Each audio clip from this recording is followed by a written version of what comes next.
Greetings, engineering students. This video covers using principles of visual communication to guide you in using graphics and visual information in your written documents and also in presentations more effectively. So why are we talking about visuals? Why do they matter? And the key here is that visuals enhance understanding. That's why we use them. They will greatly affect comprehension time in terms of the ability of a reader or an audience to understand key information. A visual can be extremely helpful. For example, a large block of text may take quite a while to get through, and it may not be obvious what the key points are, and so a reader may have trouble, or an audience member, if there's text in a presentation, picking apart that text in order to identify what the key points are. Whereas if statistical information, for example, is put in the form of a graph, visually, very quickly, the eye can understand what some of those key differences in the data are, depending on how well the graph is done. Visuals also are attention grabbing or attention focusing.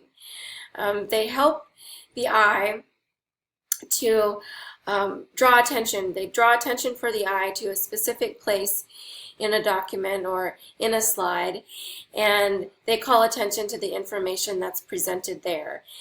Again, large blocks of text tend to be pretty monotonous, and they need to be broken up so that visually information can be absorbed and readers and the audience can understand what they are seeing in a more chunk by chunk way. And that also goes over into the organization area as far as chunking. When information is presented in sections that are clearly identifiable, then organization is clearer.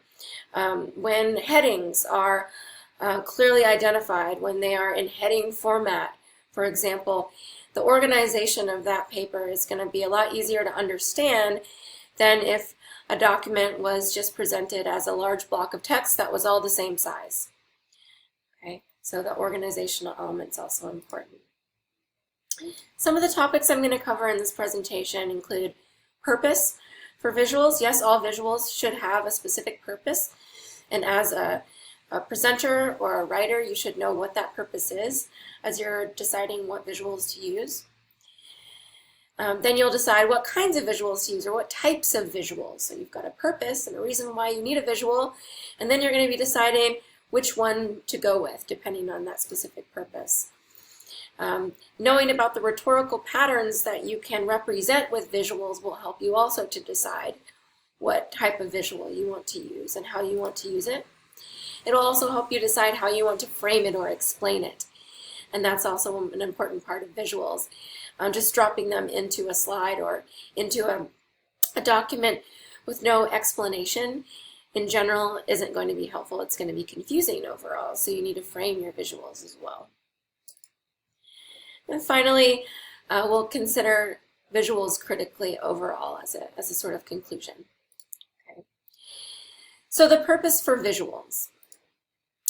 There are several purposes that your textbook outlines for visuals, and I've added one extra one to it for the purpose of this video. The first one is to instruct. These are called instructional or indicative visuals, like the one you see here on the right-hand side of the screen for how to build a Lego vehicle. And so anytime you have the words how to, for example, or a manual, you'd get the idea of instructing an audience for steps to how to do something, how to complete an action. They can also be informative. Informative visuals complement the information that's given in the text and further illustrate, or they complement it by making sure that the audience has several ways that they can absorb the information, and some ways might be better for some people depending on the variety of learning styles. and it also raises the likelihood that the information is going to be communicated effectively, to have diverse ways of delivering that information. Sometimes an image can really be more informative than text as well, because you've heard the phrase, a picture is worth 1,000 words. I know that one's really common and most people know that one, but it really can be true. It can be really tough to figure out how to explain something. It can be really complex, but if you show a picture of it, all of those relationships are really evident. And then visuals can also be used to attract. These are also called decorative videos, to make things prettier and more presentable. These should really be used sparingly, especially in technical documents. There's really not too much of a place for them. In presentations, more so, because keeping the audience's attention is important.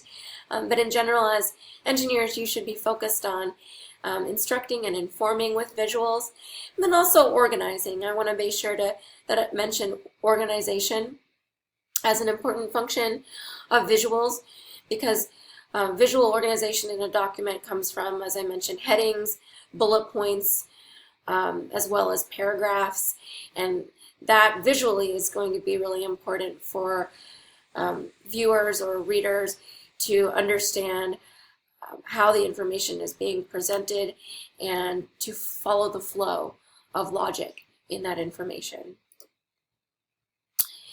So there's sort of a spectrum of types of visuals.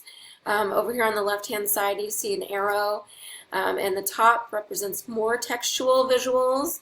And so more textual visuals would include something like bullet points. It's a visual organizing elements, but it's made up of text, so that's still pretty textual.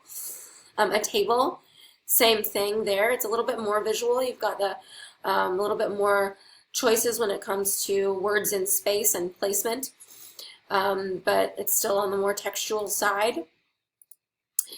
A chart is moving towards the other end, which is more illustrative visuals, illustrations. We'll get to those in a second, being on the other end. And so a chart is more of a picture, right? You can see the pie chart here to represent data. Okay. Then you have a diagram, and the diagram is something that you, as engineers, have used in the past, I'm sure, something that you're required to use for assignments. It's following now more towards the illustration end of visuals, but there is still quite a bit of text that needs to be involved in a diagram. Same goes for a drawing.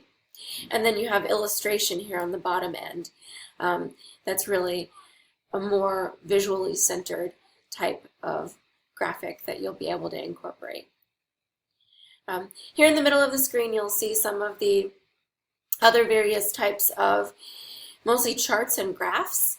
And so you can scroll through either Excel. If you use Microsoft Excel, you can use that program to create some graphic representations of data like the ones that you see here.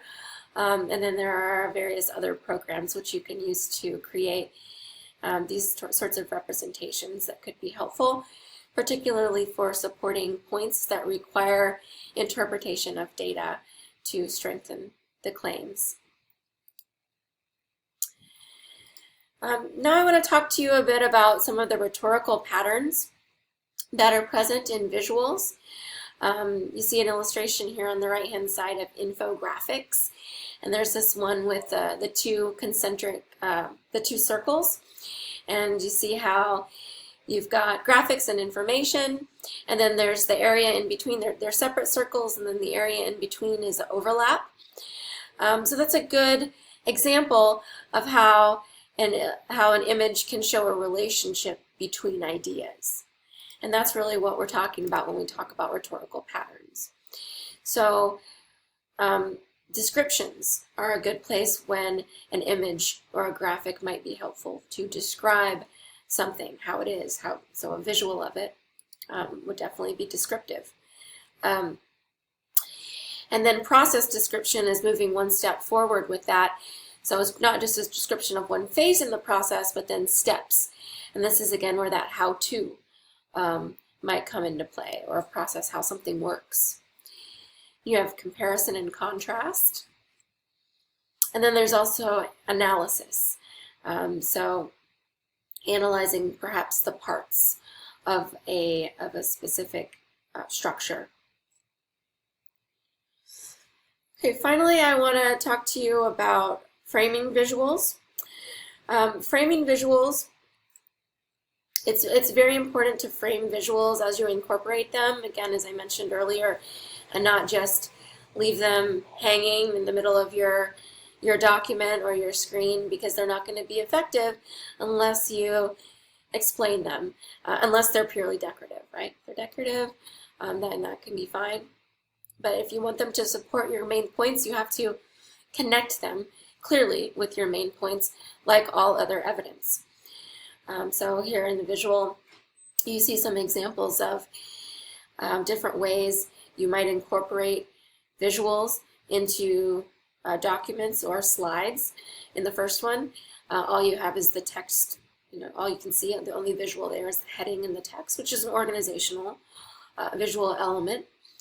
And then you have number 2, you have an image with text.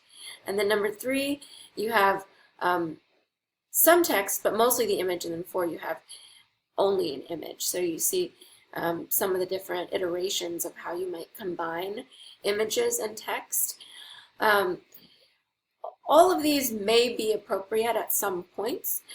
In general, you want to strive for a balance of text and images, because that is going to conform to expectations, and that's also going to be an easy balance for the eye to comprehend. Okay, and you also want to be sure to include the text, because it'll be important to explain.